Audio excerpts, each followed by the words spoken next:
পাকিস্তান আর তালিবানের মধ্যে যুদ্ধ শুরু হয়েছে, কিন্তু পাকিস্তান আর তালিবানের যুদ্ধে আসল সত্যিটা জানো? এটা শুধু একটা যুদ্ধ না, এটা একটা dangerous power game. Welcome to Donex fact. তো বন্ধুরা, আমি আজকে বিশ্লেষণ করব পাকিস্তান ভার্সেস তালিবানের যুদ্ধের আসল সত্য, যা মিডিয়া পুরো সত্যটা বলছে না।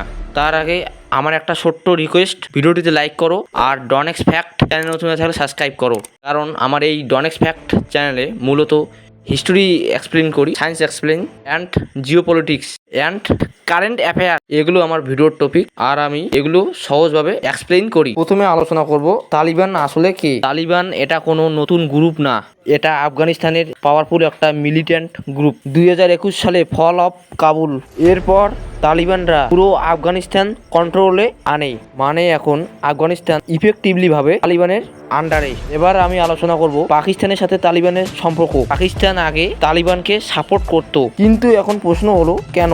আমাদের ভারতের ইনফ্লুয়েন্স কাউন্টার করতে নাকি আফগানিস্তানকে কন্ট্রোলে রাখতে? কিন্তু এখন আফগানিস্তান আর তালিবানের মধ্যে সিচুয়েশন পুরো রিভার্স। পুরো বিষয়টা আলোচনায় আসবো। পাকিস্তান আর তালিবানের সঙ্গে সমস্যা কোথা থেকে শুরু হয়েছে।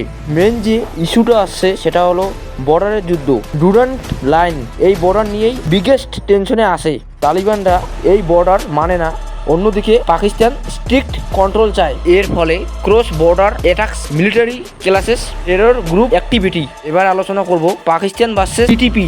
এখানেই বড় টুইস্ট। টিটিপির পুরো নামটা হলো থেরি গাই তালিবান পাকিস্তান, আর সংক্ষেপে টিটিপি। টিটিপি হলো পাকিস্তানের বিরুদ্ধে, কিন্তু আফগানিস্তান তালিবানের সাথে লিঙ্ক আছে।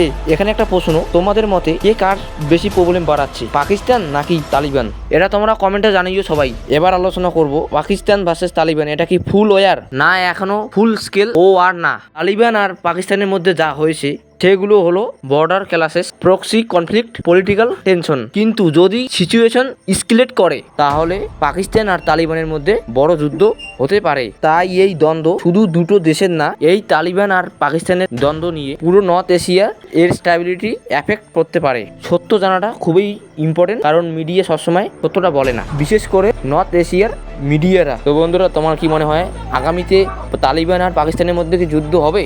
তোমাদের কি মতামত কমেন্টে জানাও। এবার আলোচনা করব আফগানিস্তানের ভেতরে রিয়েলিটি। আফগানিস্তান এখন বাইরের দ্বন্দ্বের থেকেও ভেতরেও প্রেশার আছে।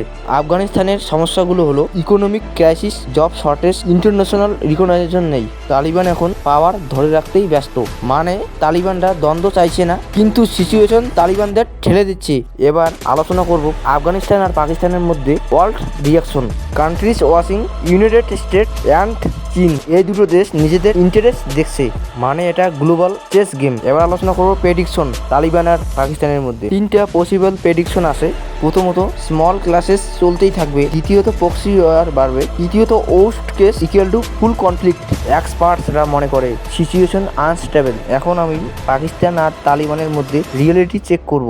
রিয়েলিটি হলো পাকিস্তান আর তালিবানরা একসময় এলাইজ ছিল, কিন্তু বর্তমান সময়ে দাঁড়িয়ে পাকিস্তান আর তালিবান একে অপরের সমস্যা হয়ে উঠেছে। তোমরা কি মনে করো আগামী দিনে তালিবান আর পাকিস্তান মধ্যে বড় যুদ্ধ হতে চলেছে? তোমাদের মতামত কমেন্টে জানাও। তো বন্ধুরা, ভিডিওটি এখানেই শেষ করছি। ততক্ষণে ভালো থেকো, সুস্থ থেকো।